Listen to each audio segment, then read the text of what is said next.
we should probably knock it over to our next topic, which is the secret allied race, maybe. Maybe almost certainly, unless Blizzard are playing a try and prank. Very looks like one.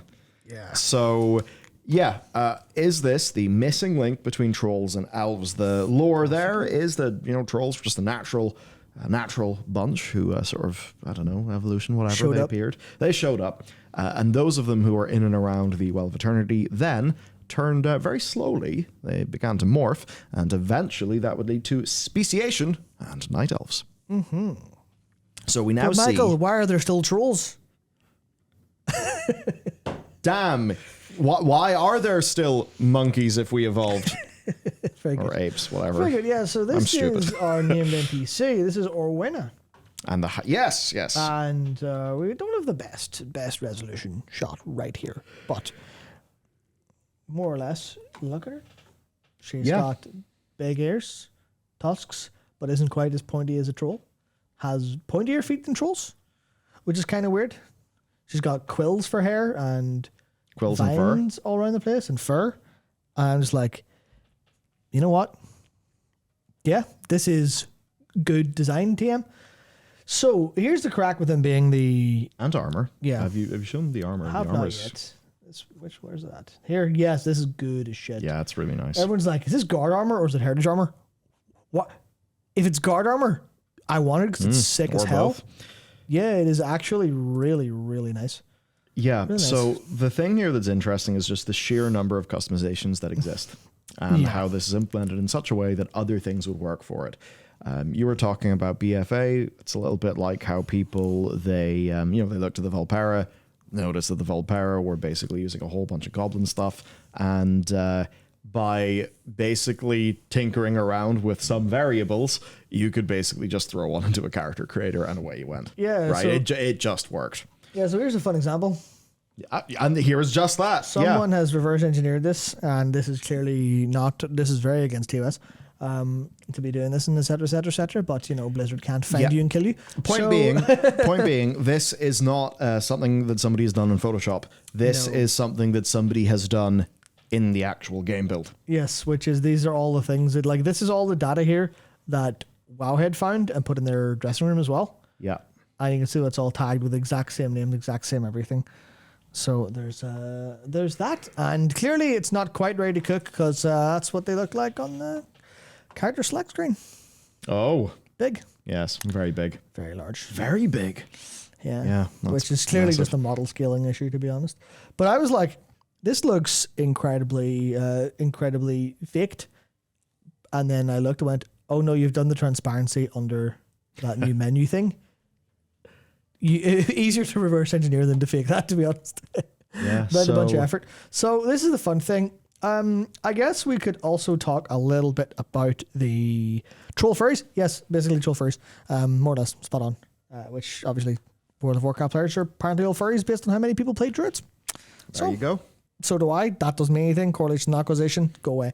So people call FF14 the furry game. Makes no sense. They both are. They're both furry games. Especially now. Congratulations, you are also playing a furry game. Especially with the Hrothgals. Sweet Jesus Christ. Some of their customization options look like absolute peak 10 out of 10 design. Fantastic. Anyway, so does this mean no Nerubian allied race? Basically, yes. Also, they're not even shaped like people, so you're not going to get that. Liz talked about that. Yeah.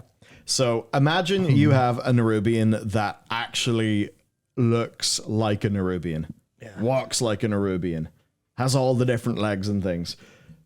Problem for Blizzard is, how the hell do they put armor or any of those things that player characters have got to do on one of those? And I think to most people are like, whatever, make it work.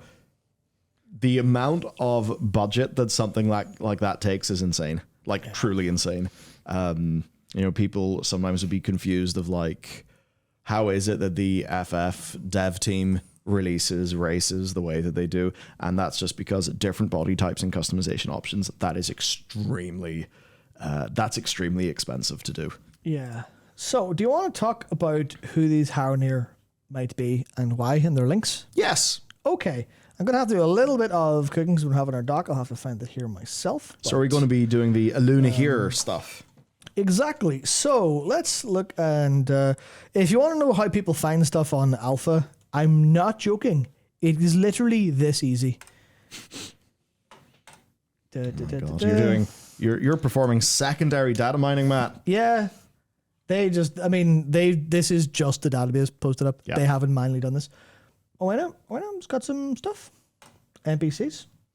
ONM, cool, nice. There's a lot of that. That seems quite important. Now, what was the other one? Now, people did find this, and this is Hanan. If I go for Hanan Scythe. Use the Harroneer Scythe to collect the trace of a Winda's magic. A Harroneer weapon capable of absorbing nature magic for reuse. Ah, a Luna here indeed. Interesting. But what does nature and being kind of planty and kind of viney got to do with a Luna here? Let's find out very briefly once I find this. Because I Are we going to the press things. kit?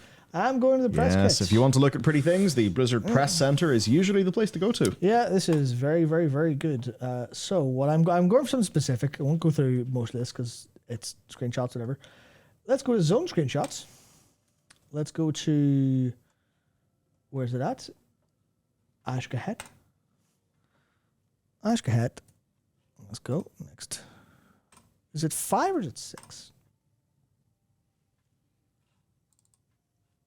Cool. Looks like some trees. Yeah, there's some in the older press kit as well. Yeah. There was another zone that had more of it. Where I saw these literally earlier. Well, you keep on going yes. through that one. I'll go through the older press kit because that's the one that I first saw it in. Now your point basically I that actually find that. yeah. wait, The story here is that during the ordering of Azeroth, in order to sort of push back against some of that old god corruption that was going on, ANR plants a seed of Elune here, which is basically from the mother. Yeah, the mother. Gahanir, the mother tree. Yes, Gahanir, the mother tree, which is in the Emerald Dream. This is I have a saying bit of that in my bank still. true Emerald Dream, like in the far grander, actually life itself sense. So that gets planted, but then Aman'Thul's like, excuse me, have you seen what some roots can do to a pavement? And he gets very angry at this and he rips it out. Now, the idea that life is the sort of very insidious and hard to, hard to deal with, sort of one of the big cosmic key forces, whatever, that's been played around with for a while. I swear. Yeah, so What have you found here, Matt? that's in Ashgahet.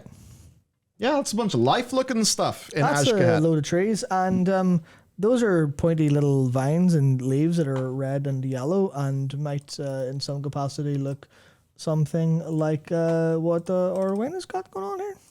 Yeah, and also, right? That is a good. We are high quality images today, boys. You also think of the Genosaurs. Yeah, Stuff like which that. are in. They're not in Ashgahet. They are in Glimmering Deeps. the Ringing Deeps. Yeah, so there's One of those. bad boys. And I guess all of this just makes us think that they are actually playing around with this stuff. Whenever the Eluna here poem was put into Guardians of the Dream, clearly that's them, doing foreshadowing for this.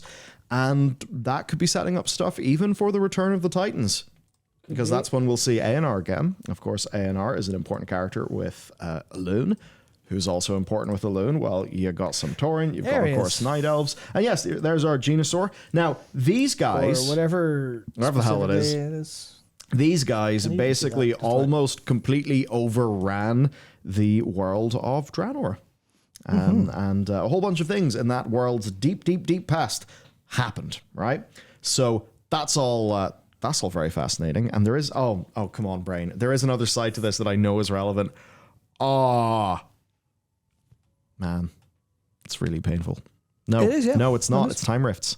Time rifts. Yeah, yes. because in the Uldaroth time rift, what you basically see is that life is completely overran. Now, those time rifts are supposed to be like, here's a vision of the future if the Titans win, if the old gods win. If, the whatever wins, right? But in the Titan victory timeline, it's just full of life. And the Titans didn't really win. Yeah, they didn't win that. Yeah. They actually lost. They didn't win. And you see this like data readout, and it basically says that the only way that the Titan Keepers that were being constructed could continue to exist and not be just like instantly killed was for them to be smaller and smaller and smaller so they could hide in caves. Yeah, because big lads were jumping about the place wrecking them.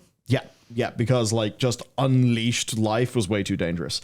And unleashed life, or just complete overgrowth, that is something that almost kind of like doomed the world of Draenor. It's why in the Everbloom dungeon that we've just been doing in this most current season, that you had to stop the Everbloom stuff from happening because all of that danger would end up in Azeroth. That's also going, of course, to Gorgron's story. Gorgron's story is certainly one that more people will know because it has been the #1 spot to power level your characters for a decade. Absolutely. So there you go. I suppose I'll try to take all of this and a few other points and present it in a way where it's just, it's nice, it makes sense, and maybe that'll be a video in a few weeks. At least it sounds like it would be a fun one to do. Sorry, but no one in chat actually paid attention to a single word you were saying because they were instead making up names for our let's see, we've got our Swole Bold, we've got Chad the Bold, we've got Giga Chad Kobold, we've got Giga Bold, we've got Kobulk, we've got another Kobulk. Kobulk's a good one. Good job on that one. We've got Swole Bold. We also have what was this one? Someone saying, try to take the candle. Very good. There's also dad stuff. So yes, fantastic stuff. Where are we at? So that was that's the bit where we're kind of piecing together a huge amount of story from what's going on here, and it just also happens to be a secret allied race at the same time that's doing all of this. So be careful what you put in builds, Blizzard, because there's another character we're going to talk about that has an awful lot of not actual story details, but little bits of hints and teases, including who they may or may not end up spending a lot of time with in this expansion. We've got that coming up.